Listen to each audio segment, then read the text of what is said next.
Istrinya tercinta Terus Khadijah bagaimana radhiyallahu hubungan anha dengan anak dan saya yang mengatakan kebetulan "Zamiluni pesantren Pak? Ini mau nanya. Qala qad khasyitu ala nafsi. Terima kasih Bapak. Aku Assalamualaikum mengkhawatirkan warahmatullahi diriku akan celaka. Bismillah. Assalamualaikum warahmatullahi wabarakatuh. Alhamdulillah hamdan katsiran thayyiban mubarakan fih kama yuhibbu rabbuna wa yarda. Pemirsa Fatwa TV, alhamdulillah kita dapat berjumpa kembali di program live interaktif meneladani akhlak Rasulullah sallallahu alaihi wasallam. Dan program ini dipandu oleh Al Ustadz guru kita Dr. Sufyan Baswedan hafizahullah taala, dan alhamdulillah juga Ustadz sudah bersama kita di sini. Nanti kita akan kita sapa. Sebelumnya saya beritahukan yang menjadi rutinitas dan harus saya umumkan bahwa untuk menelpon ke bertanya kepada Ustadz di nomor 021 212 32 333, insya Allah nanti ada di depan saya, di depan kita di layar, dan terutama untuk pemirsa atau pendengar radio yang tergabung dalam Art Visi. Nah, jangan lupa ya. Nah, alhamdulillah ini adalah pertemuan kita yang kembali pertama kali di tahun baru Masehi di tahun 2022. Nah, seperti itu ya, tidak berpanjang lebar. Sekarang kita sapa Ustadznya. Assalamualaikum warahmatullahi wabarakatuh, Ustaz Zuna, Ustaz Sofyan. Waalaikumsalam warahmatullahi wabarakatuh. Gimana kabar Mas Wongki? Barengan nanya. Gimana kabar antum, Tan? Sehat nggak, Ustaz? Kami dengar di sini antum agak sedikit terkendala nih kemarin tuh kesehatan atau gimana? Kecapean mungkin, Ustaz? Iya, sedikit sakit di pinggang. Tapi sudah hilang, alhamdulillah. Udah enakan ya, Ustaz ya? Udah enakan ya, Ustaz ya? Alhamdulillah. Alhamdulillah, semoga Allah semoga bisa tetap diberikan kesehatan kepada antum dan menjaga ilmu yang dititipkan kepada antum dan berikan waktu yang berkah kepada antum. Amin. Masya Allah. Amin. Karena jujur kami semua sangat membutuhkan antum di sini, dan juga pemirsa terutama amat sangat, dan terbukti dari pertanyaannya yang nggak berkurang. Itu sehari bisa sampai 35 sampai 50 Ustadz masuk pertanyaan. Masya Allah. Banjiran, Ustadz, kebanjiran. Masya Allah, barakallahu fiik. Semoga dari pertanyaan-pertanyaan antum dan juga pemirsa, kami mohon maaf jika ada yang sedikit keterlambatan dalam menjawab, merespon pertanyaan. Insya Allah nanti kita akan kirimkan link yang kira-kira jawabannya bisa serupa dengan pertanyaan antum gitu ya. Hukum-hukumnya dari fatwa-fatwa para asatiz Dewan Fatwa Perhimpunan Al-Irsyad. Alhamdulillah. Untuk yang di awal kali ini, Ustadz, tahun 2022, mohon kami diberi nasihat, Ustadz. Nasihat yang paling urgent saat ini itu apa, Ustadz? Nah, begitu Ustadz ya. Tapi sebelumnya, Ustadz, kok ini telepon udah nyelonong duluan, Ustadz? Ada yang bertanya, bagaimana, Ustadz? Bagaimana? Telepon ya, dulu atau gimana? Kita persilakan telepon dulu, nggak apa-apa. Baiklah gitu ya. Waduh, Masya Allah. Coba sekarang kita sapa pemirsa, ada telepon masuk nih. Assalamualaikum Fatwa TV. Ya, Assalamualaikum Fatwa TV. Oke, Toib ya. Alhamdulillah terputus, Ustadz. Nah, inilah kami nantikan nasihat antum, Ustadz. Sekarang, Ustadz, barakallahu fiik. Afdhalul musykur, Ustadz. Bismillahirrahmanirrahim. Alhamdulillah. Alhamdulillah ala ihsanihi wa syukru lahu ala taufiqihi wa amtinanihi. Asyhadu an la ilaha illallah wahdahu la syarika lahu ta'ziman li sya'nihi. Wa asyhadu anna Muhammadan abduhu wa rasuluhu ad-da'i ila ridwanihi. Sallallahu alaihi wa ala alihi wa sahbihi wa ikhwani, amma ba'd. Para pemirsa, barakallahu fikum. Alhamdulillah, Allah subhanahu wa ta'ala sampai detik ini masih memberikan kepada kita nikmat yang tidak ternilai, yaitu al-iman wal islam was sunnah. Nikmat sebagai seorang mukmin, sebagai seorang muslim, dan sebagai seorang yang berada di atas akidah Ahlus Sunnah wal Jamaah. Hari demi hari datang silih berganti, bulan demi bulan dan tahun demi tahun, yang itu semua adalah tanda kebesaran Allah. Sebagaimana yang Allah sebutkan dalam Al-Quran. Dan tentunya seorang mukmin dalam menyikapi pergantian tahun ini, dia tidak akan lepas dari muhasabah. Walaupun tahun Masehi ini bukan tahun yang menjadi acuannya kaum muslimin. Karena memang tidak ada aturan-aturan ibadah yang dikaitkan dengan pergantian tahun Masehi. Adapun yang menjadi acuan kaum muslimin adalah tahun Hijriyah justru. Seperti kapan seseorang ini dianggap balik mencapai usia 15 tahun, genap 15 tahun. Itu 15 tahunnya Hijriyah bukan Masehi. Oh, Masya Allah. Ya, Demikian juga haul dalam zakat. Seseorang ketika sudah memiliki harta yang mencapai nisab dan genap 1 tahun, ini juga 1 tahunnya Hijriyah Mas Pungki, Oh, Masya bukan Allah. Masehi. Jadi lebih pendek. Begitu. Betul, lebih pendek. Waduh, Sekitar benar-benar 354 hingga 355 hari maksimalnya. 300. Sedangkan kalau tahun Masehi itu kan 365 atau 366. Jadi selisihnya antara 10 hingga 11 hari. Iya. Bahkan mungkin bisa 12 hari ya. Oh iya. Bisa mencapai perbedaan 12 hari. 12 hari. Betul. Kemudian juga masalah iddah. Iddahnya wanita yang haid, Oh iya. wanita yang ditinggal mati suaminya. Iya. 4 bulan 10 hari. Itu 10 juga hari. mengacu kepada Hijriyah, bukan kepada Masehi. Waduh, iya. Iddahnya wanita yang dicerai dalam keadaan tidak lagi bisa haid. Entah dia sudah menopause Iya. atau dia belum sempat haid. Jadi dinikahi masih muda belia, belum haid, dicerai oleh suaminya. Iya. Dia menunggu selama 3 bulan. Ini juga 3 bulannya Hijriyah, bukan Masehi. Jadi memang sebetulnya kita tidak terikat dengan pergantian tahun Masehi secara ritual Agama. peribadatan. Peribadatan. Ya, haji juga mengacunya kepada Hijriyah. Hijriyah. Ramadan mengacunya Hijriyah. Hari raya kita juga mengacunya Hijriyah Iya, Ustaz. dan seterusnya. Iya. Jadi seyogyanya, bukan cuma seyogyanya ya, seharusnya bahkan seorang mukmin tidak merasa ada keistimewaan tertentu terhadap pergantian tahun Masehi ini. Iya, betul. Iya. Dan itu hendaknya disikapi dengan sikap yang tepat, bukan dengan hura-hura, bukan dengan mengikuti apa yang dilakukan oleh orang-orang yang jauh dari Islam Iya. atau bahkan berlatar belakang non-muslim. Iya. Bukan seperti itu. Namun sikapilah pergantian tahun ini sebagai salah satu tanda kebesaran Allah yang hendaknya menjadikan seseorang ini meninjau kembali apa yang sudah dia lakukan selama ini. Ya, apa yang sudah dia perbuat untuk dinnya, untuk bangsanya, untuk negaranya, ya, untuk Islam dan kaum muslimin. Karena suatu ketika kita akan menyudahi kontrak kita di dunia, cepat maupun lambat, Iya. dan ketika itu berakhir sudah kesempatan yang Allah berikan kepada kita untuk mengupayakan kesejahteraan kita di akhirat nanti. Ya mungkin itu Mas Pongki sekelumit ya sebagai pembukaan. Mudah-mudahan itu menjadi nasihat buat saya pribadi, buat para pemirsa, juga buat kru Fatwa TV semuanya. Barakallahu fiikum. Fiikum barakallahu Ustaz. Masya Allah. Semoga nasihat antum itu bisa betul-betul masuk ke dalam hati kita. Teman-teman yang ada di sini juga pemirsa Fatwa TV. Barakallahu fiikum Ustaz. Kemudian Ustaz, ini bolehkah kita baca pertanyaan dari website untuk yang pertama? Ya. Nah, Siap. Bismillah. Ini sekarang pertanyaan dari Puji Lestari di Jawa Tengah, kota Solo, Surakarta ya. Begini pertanyaannya. Assalamualaikum warahmatullahi wabarakatuh, Ustaz Sofyan. Izin bertanya Ustaz, apakah perbuatan dan rasa tidak senang ketika melihat atau mendengar orang membaca Al-Quran adalah termasuk perbuatan yang bisa membatalkan keislaman? Kami ulang, apakah perbuatan dan rasa tidak senang ketika melihat atau mendengar orang yang membaca Al-Quran itu termasuk perbuatan yang bisa membatalkan keislaman? Jazakallahu khairan Ustaz. Begitu.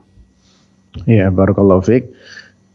Memang secara singkat ya, yang namanya membaca Al-Quran itu adalah amal soleh. Membaca Al-Quran itu adalah amal soleh. Sehingga ketidaksukaan seseorang kepada amal soleh itu sangat berbahaya memang. Kalau dia orang yang beriman, dia membenci amal soleh, terus apa yang tersisa dari iman ini gitu loh. Iya. Jangan sampailah seseorang tidak senang melihat orang membaca Al-Quran. Namun sekali lagi masih ada kemungkinan lain memang di sini. Dia nggak senang ini bukan karena nggak senang Al-Qurannya dibaca. Mungkin dia tidak senang dengan caranya orang ini membaca Al-Quran yang tidak fasih, banyak salah-salahnya misalnya. Ya saya berusaha untuk memberikan opsi-opsi lain Mas Pongki ya. Iya betul. Karena kan yang bertanya kan lewat tulisan. Saya nggak bisa tanya apa maksudnya nggak senang baca Quran, nggak senang dengan suaranya, mungkin suaranya jelek, nggak merdu, panjang pendeknya kacau. Ya kalau begitu sih nggak ada masalah. Memang ini menjadi sebuah ya ada ma'rufnya namun ada mungkarnya juga. Yang dibenci adalah yang mungkarnya bukan yang ma'rufnya. Ya niat dia membaca Al-Quran ma'ruf. Usaha dia membaca Al-Quran ma'ruf. Namun ketika dia salah-salah sampai merubah makna, ya ini mungkar. Nah, seseorang membenci bagian yang mungkar tidak ada masalah. Jangan sampai dia membenci yang ma'rufnya gitu. Iya begitu ya. Jadi perinciannya seperti itu.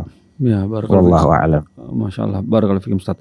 Alhamdulillah. Jadi diambil alternatif lainnya Ustaz ya. Jangan sampai kita betul-betul membenci dari amal soleh itu sendiri ya, terutama ya. Ustaz, betul. Semoga yang ditanyakan Ibu Puji Lestari ini karena mungkin qiraahnya ya Ustaznya ya.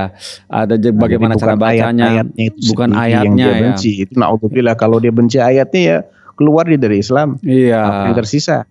Atau gitu mungkin bisa juga begini Ustaz, speaker yang terlalu cempreng gitu Ustaz di masjid gitu kan suka ada gitu tuh. Bisa jadi. Mengganggu lagi tidur misalnya. Jadi bukan ayatnya itu sendiri, bukan ibadahnya, namun efek dari cara beribadah yang tidak tepat.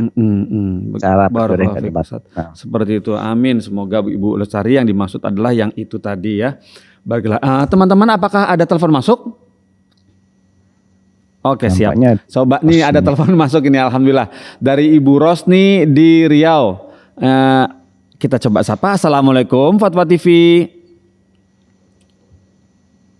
Assalamualaikum Fatwa TV.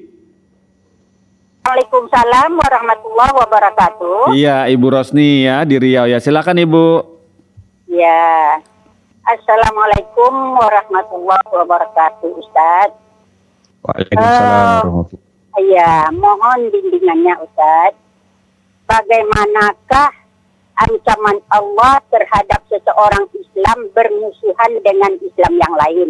Apalagi dengan keluarga sendiri, dengan ada hubungan nasabnya, umpamanya adik-beradik, ataupun seseorang anak yang memusuhi orang tuanya.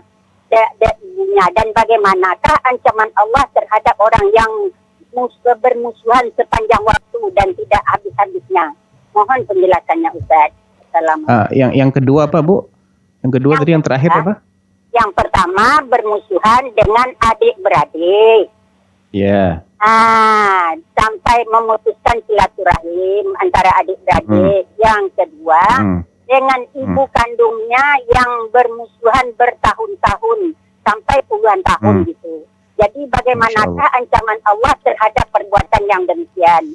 Mohon penjelasannya. Assalamualaikum warahmatullahi wabarakatuh.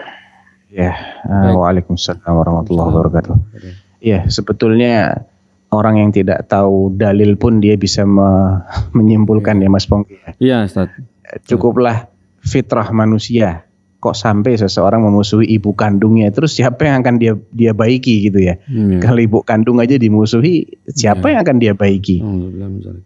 Jelas sekali sih kalau masalah ancaman. Allah Subhanahu wa taala berfirman, "Fahal 'asaitum in tawallaitum an tufsidu fil ardi wa tuqatti'u arhamakum ulaika alladzina la'anahumullah fa asammahum wa a'ma absarahum." Allah mengatakan, apakah nanti ketika kalian itu berkuasa di bumi, kalian akan berbuat kerusakan di sana, di atas bumi ini, dan memutuskan arhamakum, hubungan rahim kalian.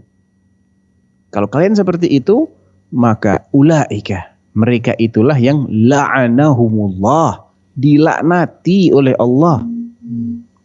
Jadi mungkin dia ahli ibadah, namun setiap dia beribadah Allah melaknatinya gara-gara dia memutuskan hubungan rahim. Ya, ulaika alladzina la'anahumullah fa asammahum wa a'ma absarahum. Allah jadikan dia itu tuli telinganya dari kebenaran dan jadikan buta matanya dari kebenaran. Na'udzubillahi min dzalik. Dalam sebuah hadis qudsi, Allah Subhanahu wa taala berfirman kepada Rahim, apakah engkau tidak ridha hai Rahim, bahwasanya siapa yang menyambungmu akan aku sambung dan siapa yang memutusmu akan aku putus. Jelas, memutus hubungan silaturahim adalah dosa yang menyebabkan Allah akan memutus hubungan dengannya. Maksudnya hubungan yang memberikan manfaat antara Khalik dengan makhluknya. Ya, bukan berarti si makhluk ini akan dibiarkan begitu saja. Putus hubungan sudah dibiarkan. Oh enggak ada yang dibiarkan oleh Allah. Namun dia tidak akan mendapatkan pertolongan Allah, perlindungan Allah, rahmat Allah. Bahkan dia dilaknati oleh Allah, dijauhkan dari rahmatnya Allah. Karena laknat itu artinya at-tardu wal ib'ad an rahmatillah. Terusir dan terjauhkan dari rahmat Allah. Padahal orang kalau nggak dapat rahmat Allah, Mas Pongki, ya ngeri lah. Karena udah jelas nasibnya kemana gitu kalau nggak dapat rahmat Allah. Karena yang memasukkan seseorang ke dalam jannah dan mengeluarkan dia dari neraka itu rahmat Allah. Iya. Taib. Kemudian dalam hadis yang lain Nabi SAW bersabda tentang bagaimana hak seorang ibu ya. Nabi mengatakan, Nabi pernah ditanya oleh sahabatnya, ya Rasulullah, man ahaqqun nas bihusni sahabati? Siapa sih manusia yang paling berhak untuk aku berbaik-baikan dengannya? Berhikmat. Ya. Aku berteman dengannya, aku menyertainya dengan penuh kebaikan. Siapa orang yang paling berhak aku perlakukan seperti itu? Jawab Nabi, ummuka, ibumu. Tsumma man ya Rasulullah? Kemudian setelah itu siapa? Ummuka, ibumu lagi. Kemudian yang nomor 3 siapa? Ummuka, ibumu lagi. Tsumma man? Tsumma abuk. Tsumma adnaka fa adnak. Yang nomor 4 adalah ayahmu, kemudian setelah itu adalah karib kerabatmu yang terdekat sesuai dengan kedekatannya masing-masing. Yang paling dekat setelah kedua orang tua siapa? Maka dialah yang paling berhak untuk mendapatkan perlakuan baik dari kita. Bahkan ketika orang ini kafir sekalipun, Mas Pongki. Jelas kok. Nah, nasnya kan wa qadha rabbuka alla ta'budu illa iyyah wa bil walidaini ihsana. Allah telah memutuskan, Tuhanmu telah memutuskan wahai Rasulullah Muhammad sallallahu alaihi wasallam bahwasanya 1, engkau jangan beribadah kecuali kepadanya, dan bahwasanya hendaklah engkau berbuat baik kepada kedua orang tuamu. Tentunya yang dimaksud di sini adalah umatnya Rasulullah sallallahu alaihi wasallam. Karena Rasulullah sudah kehilangan kedua orang tuanya ketika ayat ini turun. Jadi ada kalanya perintah-perintah Al-Qur'an itu ditujukan kepada Nabi, namun yang dimaksud umatnya beliau, bukan beliau sendiri. Contohnya ayat ini nih, wa qadha rabbuka. Rabbuka ini yang dimaksud adalah Tuhanmu, yaitu Tuhannya Rasulullah. Perintah yang pertama, alla ta'budu illa iyyah, ini meliputi Rasulullah dan meliputi umatnya. Karena ibadah kepada Allah itu kewajiban semua manusia. Wa bil walidaini ihsanan, dan berbuat bakti kepada kedua orang tua. Ya tentunya orang tua Rasulullah sudah meninggal kan. Beliau turun ayat ini sudah meninggal orang tuanya. Berarti yang dimaksud adalah umat beliau. Kita ini yang dimaksud. Imma yablughanna 'indakal kibar ahaduhuma aw kilahuma fala taqul lahumā uffin wa la tanharhuma wa qul lahumā qawlan karīma. Kalau ada di antara mereka yang mencapai usia lanjut dalam pemeliharaanmu, artinya sampai berusia lanjut, sudah sepuh, mereka masih tinggal bersamamu, entah dua-duanya atau salah satunya, maka jangan sekali-kali engkau berkata uff. Uff ini adalah nada yang menunjukkan ketidaksenangan seorang anak terhadap sikap bapaknya, kata-kata bapaknya, atau tingkah laku bapaknya maupun ibunya ya. Wala tanharhuma, dan jangan kalian bentak mereka berdua. Wa qul lahumā qawlan karīma, dan ucapkan ucapan yang mulia kepada mereka berdua. Jadi kalau ada orang yang paling berhak untuk mendapatkan ucapan yang mulia, yaitu orang tua kita. Ya. Tentunya kalau diputus hubungan dengan orang tua sampai puluhan tahun, ini orang yang sangat celaka sekali. Naudzubillah. Allah akan segerakan azabnya di dunia sebelum di akhirat kalau dia nggak bertaubat. Hati-hati. Ya, salah satu dosa yang Allah akan segerakan azabnya di dunia adalah dosa memutus silaturahim. Apalagi silaturahim kepada orang yang paling berhak, paling berjasa kepada kita, yaitu orang tua kita, terutama kepada ibunya. Nah, ya. Seperti itu Ustaz ya, barakallahu fiikum Ustaz. Semoga kita dijauhkan dari hal-hal perilaku yang seperti itu. Baiklah Ustaz, di sini sudah ada telepon baru, coba kita sapa ini. Assalamualaikum Fatwa TV. Ya. Assalamualaikum warahmatullahi wabarakatuh. Iya, dari Ibu Yodi di Pekanbaru. Silakan Ibu Yodi. Iya. Assalamualaikum Ustaz. Waalaikumsalam warahmatullahi wabarakatuh. Nah, Izin melanjutkan pertanyaan dari member WhatsApp Dirosa. Yang pertama itu Ustaz, keponakan Ana menikah 3 tahun yang lalu. Dalam pernikahan itu baru setahun mereka sudah pisah. Dan saat itu ponakan Ana sudah hamil 7 bulan. Saat ponakan Ana melahirkan, itu si suami tidak mau memberikan biaya untuk lahiran dan biaya yang lain. Saat ini anak itu udah berusia lebih kurang 2 tahun. Bapaknya ingin mengambil anaknya. Yang ditanyakan oleh ponakan anak, apakah boleh dia menuntut biaya yang selama ini dia keluarkan untuk membesarkan anak itu? Kedua, Ustaz. Yang kedua, silakan. Ya. Ada seorang istri yang sedang belajar sunnah. Beliau suka mendengarkan kajian sunnah, tetapi suaminya melarang karena dasarnya katanya yang membawakan kajian itu senang menyampaikan larangan bid'ah. Sementara suaminya itu pemahamannya melakukan bid'ah itu. Sehingga suaminya marah dan mengancam dengan kata-kata, kalau masih mendengarkan ceramah tersebut, selama kamu masih mengikutinya, lebih baik kita pisah saja. Yang menjadi pertanyaan si istri ini, apakah ia masih status istri sah secara agama? Karena secara sembunyi-sembunyi dia masih sering mendengarkan kajian tersebut dan melakukan ilmu yang dia dapatkan dari kajian-kajian itu.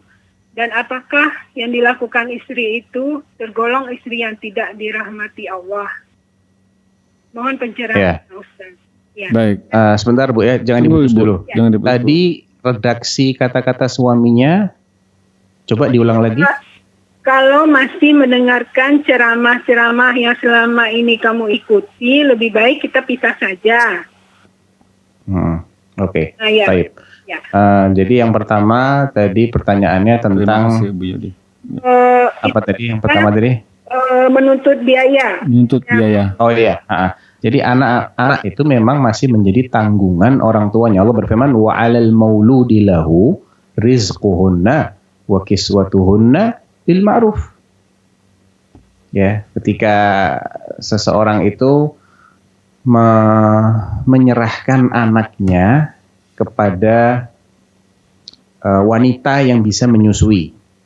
Kan memang ada kebiasaan di masa Nabi SAW, anak itu disusukan kepada wanita lain, diurusin oleh wanita lain. Sebagaimana Nabi sendiri juga seperti itu kan, ketika kanak-kanak disusuin oleh 2 orang wanita. Yang pertama adalah Thuwaibah, yang kedua Halimah As-Sa'diyah.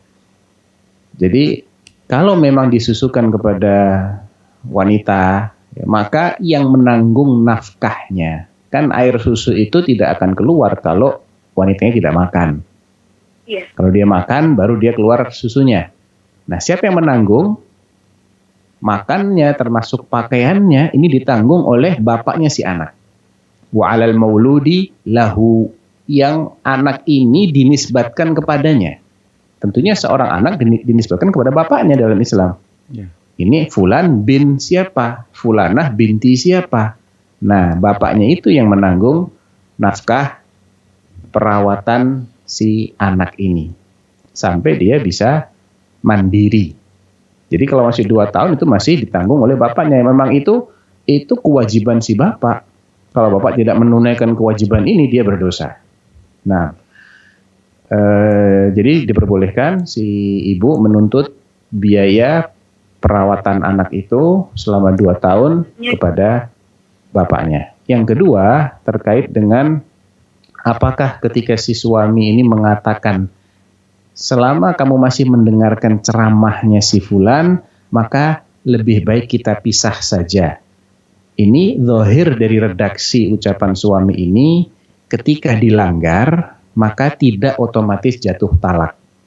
Berbeda dengan kalau redaksinya misalnya, kalau sampai kamu mendengarkan ceramahnya si fulan lagi, maka kamu saya ceraikan. Misalnya dia bilang begitu, maka itu jatuh ketika apa yang dipersyaratkan itu terwujud. Misalnya dia mendengarkan lagi ceramahnya si fulan. Gitu. Tapi ketika redaksinya kan tadi, maka lebih baik. Berarti dia belum otomatis menjatuhkan talak. Belum otomatis, sehingga itu tidak otomatis jatuh talak. Begitu. Wallahu a'lam. Begitu Ibu. Jazakallah khairon. Ya, wa iyyakum. Assalamualaikum. Waalaikumsalam warahmatullahi Waalaikumsalam. wabarakatuh. Terima kasih Ibu Yodi sudah telepon ke Fatwa TV. Alhamdulillah Ustaz, atas jawaban antum kepada Ibu Yodi. Berikutnya ini pertanyaan Ustaz dari Ahmad di Bungo, Jambi, Kabupaten Bungo. Assalamualaikum warahmatullahi wabarakatuh. Assalamualaikum warahmatullahi wabarakatuh Ustaz Sofyan. Belakangan ini ada fenomena orang Indonesia bekerja menjadi tentara di negeri kafir seperti Amerika, Australia, dan lain-lain. Saya tidak tahu apakah orang Indonesia itu muslim atau non-muslim. Pertanyaannya, apa hukum orang muslim menjadi tentara di negara kafir? Karena negara kafir itu sering memerangi negara muslim. Barakallahu fiik. Ya haram, jelas Mas Pongki. Nah, Haram, nggak boleh. Seorang muslim memperkuat musuh Islam nggak boleh. Makanya ketika ada sejumlah kaum muslimin yang tidak hijrah di masa Nabi SAW, mereka tetap lebih mengutamakan untuk tinggal di kampung halaman mereka walaupun di bawah penindasan orang-orang kafir. Bukan karena mereka nggak bisa hijrah ya, mereka bisa hijrah, cuman mereka lebih cinta dunia daripada cinta agamanya.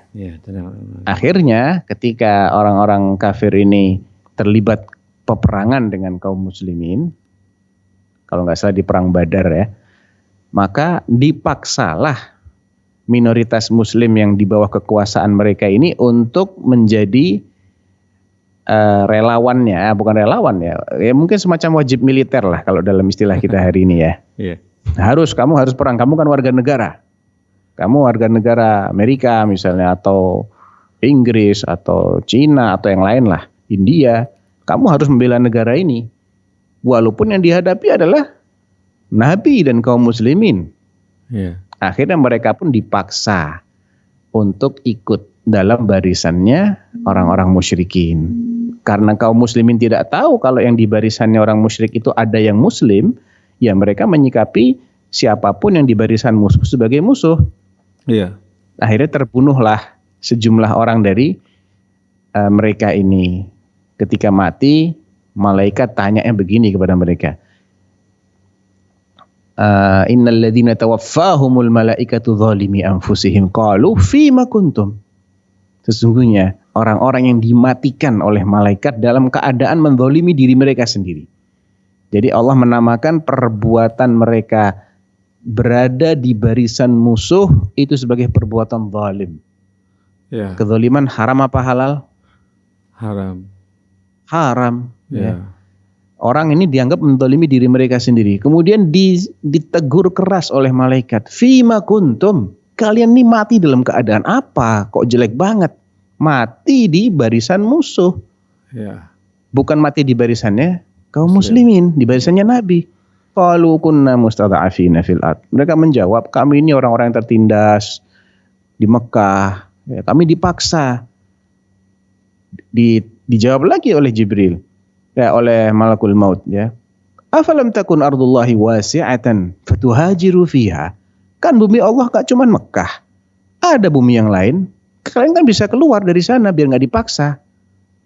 Dan kalian mampu untuk meninggalkan Mekah. Faulaika ma'wahum jahannam wasa'at masira, kata Allah. Maka mereka ini tempat kembalinya adalah jahanam. Dan itu sejelek-jelek tempat kembali, na'udzubillah.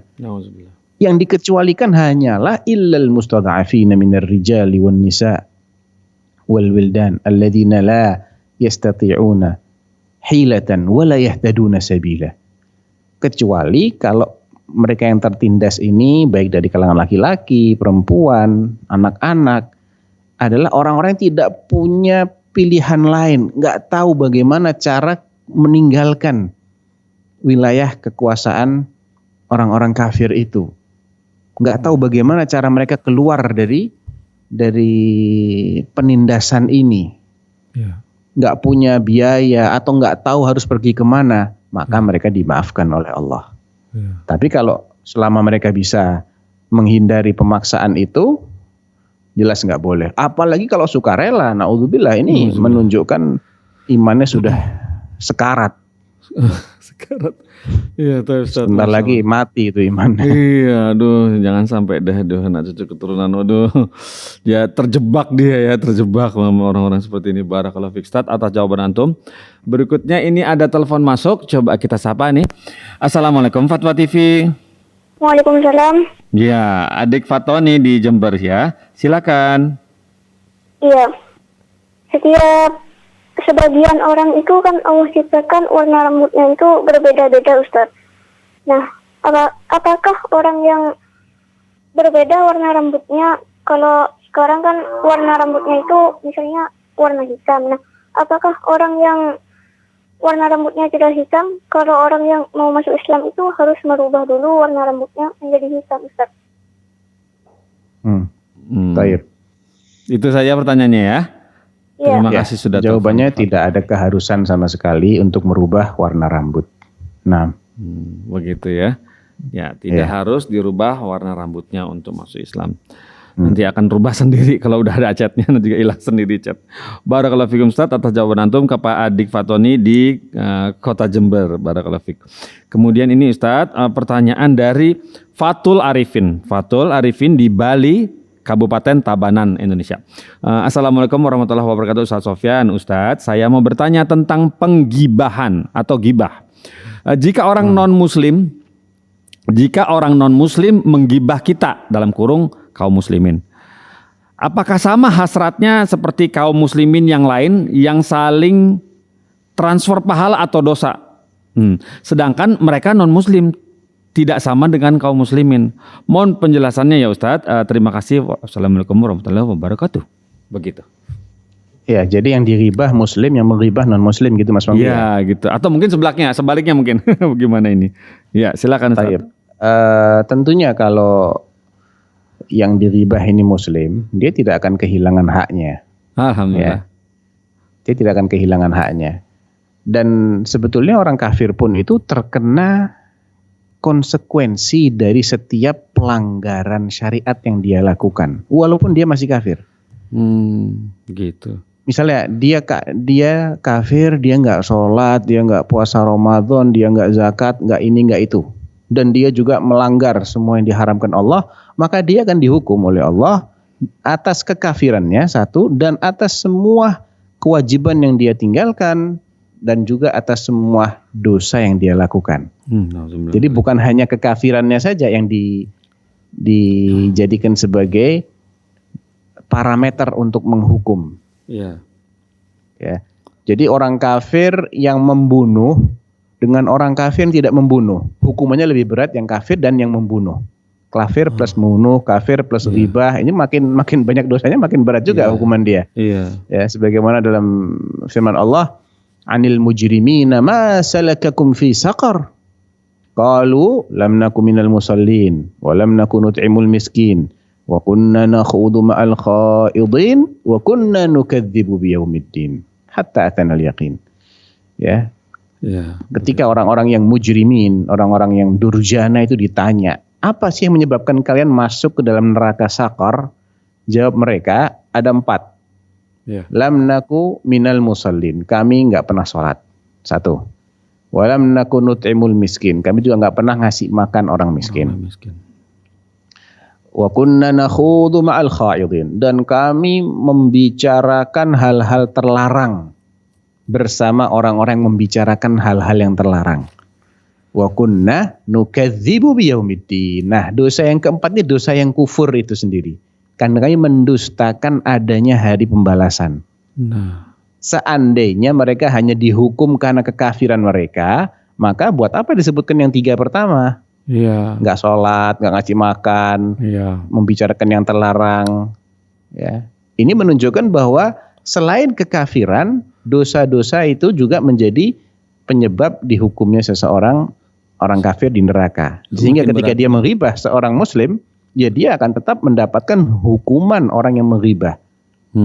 Dia bukan dengan memberikan pahalanya, dia nggak punya pahala, mau diberikan apa yang mau Iya. diberikan kepada si muslim. Tapi dosanya muslim ini akan ditimpakan ke Iya. dia sehingga hukumannya akan lebih berat. Kalau muslim menghibah kafir, Nah, bagaimana ini? Allahu a'lam. Saya nggak tahu Mas Pongki. Baik, Ustaz. Karena memang ada hadis yang mengatakan la ghibata li fasik. Tidak ada ghibah bagi orang fasik. Dan ini lebih parah dari fasik. Sebentar, bingung. Maksud, lebih parah dari orang fasik dari sisi mana, Ustaz? Dari sisi kedudukannya kan, orang fasik itu masih lebih baik daripada orang kafir. Iya. Gitu loh. Karena tidak semua orang fasik itu sampai ke tingkat kafir. Tapi orang kafir mesti fasik. Oh iya. Lebih parah. Iya. Nah, kalau disebutkan la ghibata li fasik, tidak ada ribah bagi orang fasik. Karena orang fasik itu biasanya orang yang menampakkan perbuatan dosanya terang-terangan, tidak menutup-nutupi lagi. Dan yang namanya ribah itu kan dilarang karena dia membuka aibnya orang, ya, menyebarkan sisi negatif seseorang, walaupun memang dia seperti itu. Tadinya orang nggak ngerti jadi ngerti. Tapi kalau dia sudah menampakkan sendiri kefasikannya, dia lakukan terang-terangan, dia sendiri tidak menutup-nutupinya, sehingga tidak ada maslahat di balik menutupi dosanya orang yang memang sudah menampakkan dosanya terang-terangan. Iya. Nah, artinya kalau dosanya itu sampai ke tingkat kufur dan itu dia lakukan terang-terangan, Iya. tidak dia tutup-tutupi lagi, Iya. ya, Anda rasa sih tidak mengapa ya, tapi Allahu a'lam. Iya. Kalau memang tidak ada maslahat di balik itu, Iya, betul. bukan dalam rangka memperingatkan Memperbaiki. orang lain, bukan dalam rangka melaporkan kemungkaran ini kepada pihak yang berwenang. Walhasil nggak ada maslahatnya, misalnya, ya sudah nggak usah lah. Nggak usah, tinggalkan saja itu aja. Barakallahu. Iya, begitu. Barakallahu fikum Ustaz atas jawaban antum, dan semoga kita juga bisa menjaga lisan-lisan kita ya terhadap orang-orang yang berlaku seperti demikian. Berikutnya Ustaz, ini pertanyaan dari Meila di Tasikmalaya. Pertanyaan seperti ini. Assalamualaikum warahmatullahi wabarakatuh Ustaz Sofyan. Izin bertanya Ustaz, ini bagaimana caranya mengobati wanita yang sifatnya seperti laki-laki? Maaf dalam kurung tomboy. Dan laki-laki yang kewanita-wanitaan sesuai syariat Islam ya Ustaz. Apakah harus diruqyah supaya kembali normal seperti hakikatnya masing-masing ya Ustaz? Barakallahu fiik. Ya bisa, insya Allah itu bisa sebagai salah satu upaya ya. Iya. Karena itu kan juga penyakit kejiwaan ya. Iya. Seseorang merasa tidak puas dengan takdir Allah atas dirinya. Yang sebetulnya yang aneh itu kalau sudah laki-laki asli dia malah meniru-niru wanita. Itu dia menurunkan levelnya justru. Tapi kalau wanita kepengen seperti laki-laki, itu wanita kepengen naik level. Ya dua-duanya salah. Dua-duanya salah. Cuman yang kedua ini lebih parah salahnya. Iya. Ya. Kemudian salah satu caranya berarti ya harus bisa dengan diruqyah supaya penyakit kejiwaannya ini hilang, kemudian diberi peringatan-peringatan tentang ancaman Allah. Karena Nabi SAW mengatakan la'ana Rasulullah SAW al-mutasyabbihina minar rijali bin nisa wal mutasyabbihati minan nisa'i bir rijal. Rasulullah itu melaknat orang-orang laki-laki yang berperilaku feminis, tiru-tiru perempuan, dan juga sebaliknya, perempuan yang tiru-tiru laki-laki. Dilarang itu. Dikenai laknat, berarti ini dosa besar. Kemudian dengan dijelaskan tentang besarnya dosa orang-orang yang berperilaku seperti lawan jenisnya, mudah-mudahan ditambah dengan ruqyah juga, itu bisa menjadi salah satu terapi untuk penyakit ini. Dan ada lagi terapi teknis lainnya ya dia dimasukkan ke lingkungan yang seharusnya. Ada kalanya Mas Pongki, orang ini perempuan, tapi karena dia bergaulnya dengan laki-laki, akhirnya jadi kelaki-lakian. Iya. Itu biasanya ditemukan pada anak perempuan yang semua saudaranya laki semua. Iya, itu dia tuh. Jadi ikut badung. Dia jarang bergaul dengan laki-laki, dengan perempuan. Sehingga akhirnya dia meniru sikap ke laki-lakian. Ada saudara-saudaranya ini gitu. Iya. Jadi ya mungkin salah satu caranya adalah kenalkan dia dengan komunitas akhwat yang perempuan ya dimasukkan ke komunitas mereka. Sebaliknya yang laki-laki bisa jadi dia laki-laki satu-satunya dalam keluarga besar ini. Semua saudaranya perempuan sehingga akhirnya dia bergaulnya dengan perempuan. Bisa jadi itu menyebabkan dia tiru-tiru dengan saudara-saudaranya itu. Jadi ya dikondisikan dengan cara dimasukkan ke komunitas yang sejenis dengannya supaya dia menjadi yang laki-laki jadi laki-laki, yang perempuannya jadi perempuan. Cara berpakaian, jangan dikasih pakaian-pakaian yang sering dipakai oleh lawan jenis. Ini juga kadang kesalahan orang tuanya. Perempuannya disuruh pakai celana terus. Akhirnya dia jadi kelaki-lakian. Jadi belikan dia pakaian yang itu menunjukkan jenis kelaminnya yang khas. Yang itu hanya dipakai oleh jenis kelamin ini. Ya. Begitu Mas Wanggi. Begitu ya Ustaz. Jadi lingkungan itu mempengaruhi sekali ya Ustaz ya dalam perkembangan tumbuh kembang putra-putri ya pada remaja gitu ya. Barakallahu fiik Ustaz, seperti itu ya. Kita harus sebagai orang tua harus berhati-hati dan selektif. Ustaz, ini pertanyaan berikutnya dari Umu Zain di Deli Serdang, Sumatera Utara. Begini pertanyaannya, bismillah. Assalamualaikum Ustaz Sofyan, izin bertanya, jika seandainya ada dana yang cukup untuk umroh, dalam kurung di mana saya dan suami sudah daftar haji 2 tahun lalu dan diperkirakan insya Allah berangkat 15 tahun lagi, kurung tutup. Di sisi lain, qadarullah saya dan suami belum mempunyai momongan, belum mempunyai anak, dalam kurung menikah udah lebih dari 10 tahun ini Ustadz. Mana yang lebih utama bagi kami lakukan? Apakah mendaftarkan umroh kemudian atau ikhtiar untuk program hamil ke dokter kandungan yang juga butuh dana yang besar? Mohon bantu dalam pemilihan ini, mohon pencerahannya Ustadz. Jazakumullah khairan. Ya, barakallahu fiik. Kalau umrohnya umroh yang pertama kali, maka dahulukan umrohnya. Karena menurut madhab Syafi'i dan madhab Hambali, seingat saya, umroh yang pertama itu wajib hukumnya. Umroh yang pertama itu wajib. Sehingga yang wajib mestinya kita dahulukan. Sedangkan memiliki anak kan bukan wajib, bukan suatu kewajiban. Ya, upaya memiliki anak itu sunnah hukumnya. Masya Allah. Gitu. Barakallahu fiik. Jadi umroh dulu yang didahulukan ya. Barakallahu fiik. Dan ini insya Allah nanti sampai di sana doa yang tulus sama Allah. Iya, amin. Ya. Ketika tawaf, ketika kalau bisa ada kesempatan nempel di multazam ya. Atau ketika sholat pasca tawaf, atau ketika di Bukit Sofa, di Bukit Marwah. Masya Allah. Manfaatkan doa minta anak sama Allah. Iya, benar. Insya Allah dikasih. Iya, tinggal minta di sana ya. Mudah-mudahan bisa dapat dua-duanya. Amin. Dapat dua-duanya Mas Panggi. Iya, amin. Iya, dapat umrohnya dan itu juga salah satu sebab. Sebab yang kita nggak boleh abaikan. Iya, benar ya. Nah, insya Allah karena dia lebih mengejar fadilah umroh, Allah akan kasih apa yang dia inginkan. Barakallahu fiik. Insya Benar Allah. Ustaz. Benar Ustaz. Cuman ya. saya nggak jamin loh ya. Iya. Jangan nanti Ustaznya ditagih kalau nggak dapat Tahu. anak ya. Iya. Kan, insya Allah kita berharap Insya aja Allah. lah kepada Ya, Allah. namanya juga mencari sebab ya Ustaz ya. Dan di situ tempat-tempat yang Nah. mustajab doa juga ada ya Ustaz ya, di Arafah juga Betul. Ustaz ya. Barakallahu fiik. Iya. Ini sudah ada telepon masuk, coba kita sapa.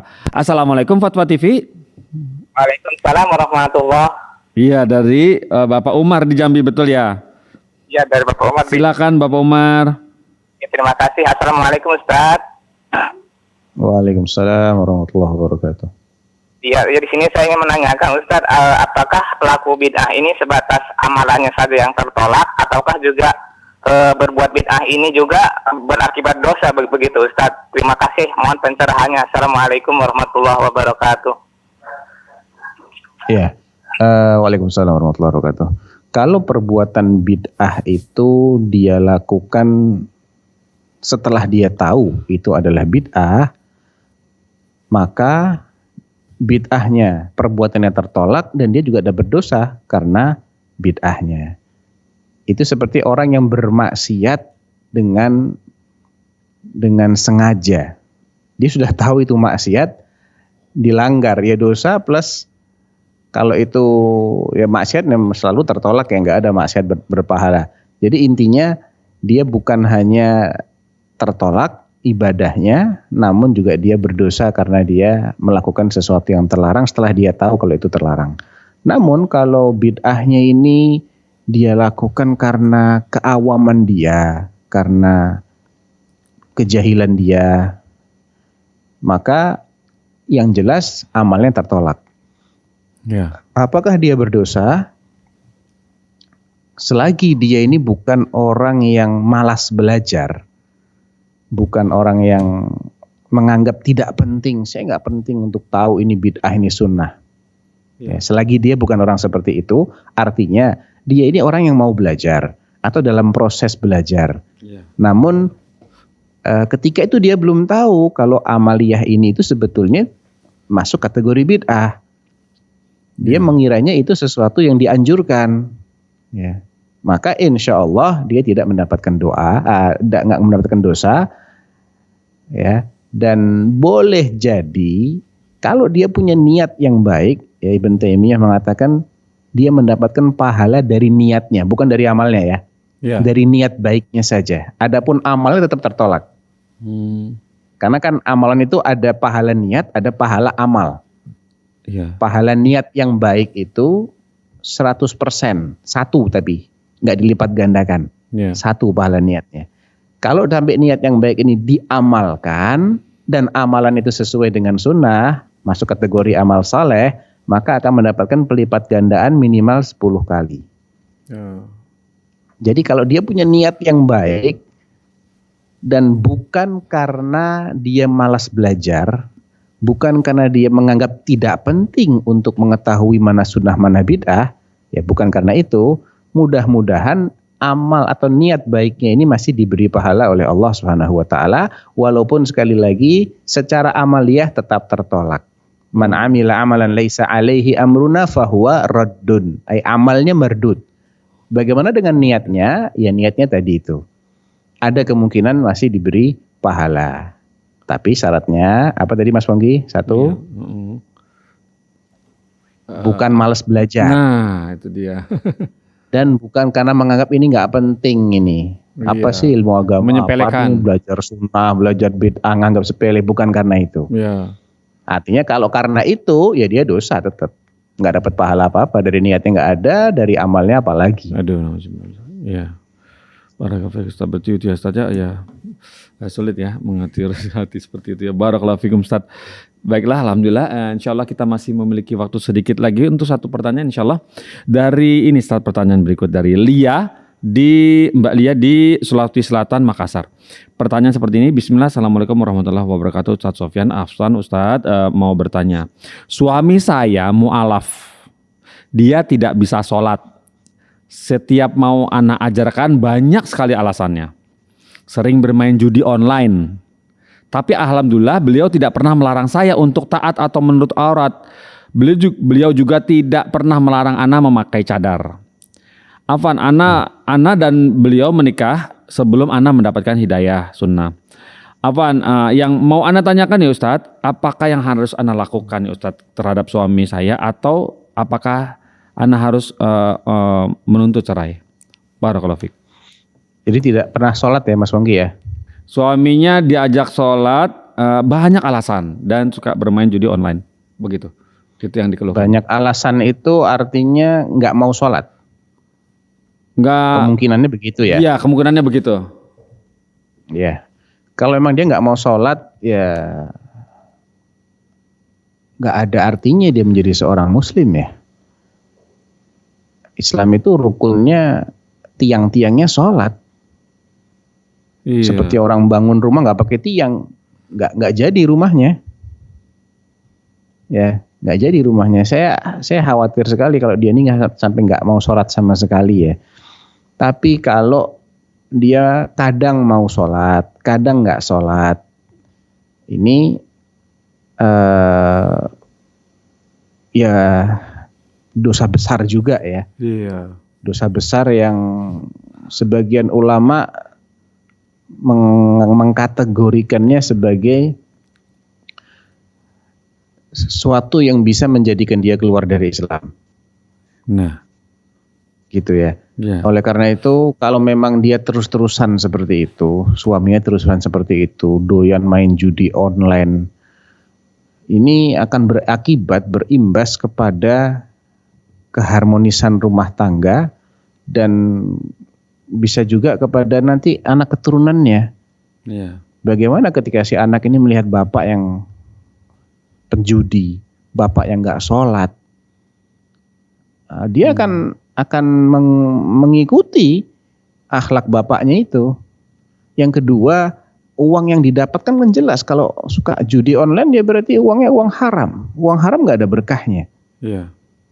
Ya, kalau memang suaminya sudah dinasihati berulang kali dia tidak mau meninggalkan itu, maka si istri berhak untuk menggugat cerai. Berhak untuk menggugat cerai secara syar'i, ya, untuk menjaga agamanya. Karena manusia ini kan kalau dia tidak bisa memberikan pengaruh kepada orang lain, maka dia akan terpengaruh dengan orang lain. Itu karakter makhluk hidup ya. Dia beradaptasi dengan lingkungan kan, menyesuaikan diri dengan lingkungan. Ya kalau dia nggak bisa bertahan, dia akan terwarnai dengan lingkungannya. Iya, terwarnai. Gitu. Ketika ada kekhawatiran imannya dia ini justru akan berkurang, hidup bersama seorang laki-laki yang seperti itu, walaupun nggak dilarang untuk pakai cadar, walaupun nggak nggak dilarang untuk taat, untuk beribadah, untuk beribadah kepada Allah, tapi kan kemungkaran yang terus menerus dilihat setiap hari mungkin ya, itu kan menjadikan kepekaan seseorang kepada kemungkaran jadi tumpul akhirnya. Ya, betul. Itu yang berbahaya. Gitu. Hati beku ya Ustaz ya. Barakallahu fikum Ustaz atas nasihat antum kepada Ibu Lia atau Mbak Lia di Sulawesi Selatan, Makassar. Alhamdulillah Ustaz, dengan nasihat antum kepada Ibu Lia tadi mentuntaskan acara kita di sore hari ini, alhamdulillah. Barakallahu fikum Ustaz. Sudah banyak yang antum jawab dan atas usaha antum semoga kita semua di sini juga sangat mengharapkan pekan depan antum masih memiliki waktu untuk kita semua di sini Ustaz. Insyaallah. Barakallahu fikum Ustaz. Ustaz, apakah acara ini boleh kami tutup? Ya, boleh. Alhamdulillah. Barakallahu fikum Ustaz. Pemirsa Fatwa TV, nah alhamdulillah selesai ya. Insya Allah nanti disambung lagi, insya Allah di pekan depan ya kita dipertemukan Allah kembali di acara yang sama ya, di live interaktif meneladani akhlak Rasulullah SAW. Baiklah kita tutup acara ini dengan kafatul majlis. Subhanallah wa bihamdik. Asyhadu an la ilaha illa anta astaghfiruka wa atubu ilaika. Wassalamualaikum warahmatullahi wabarakatuh. Istrinya tercinta Khadijah Bagaimana hubungan dengan anak saya yang sekolah pesantren? mau nanya, qala qad khasyitu ala nafsi. Terima kasih Bapak. Aku mengkhawatirkan diriku akan celaka.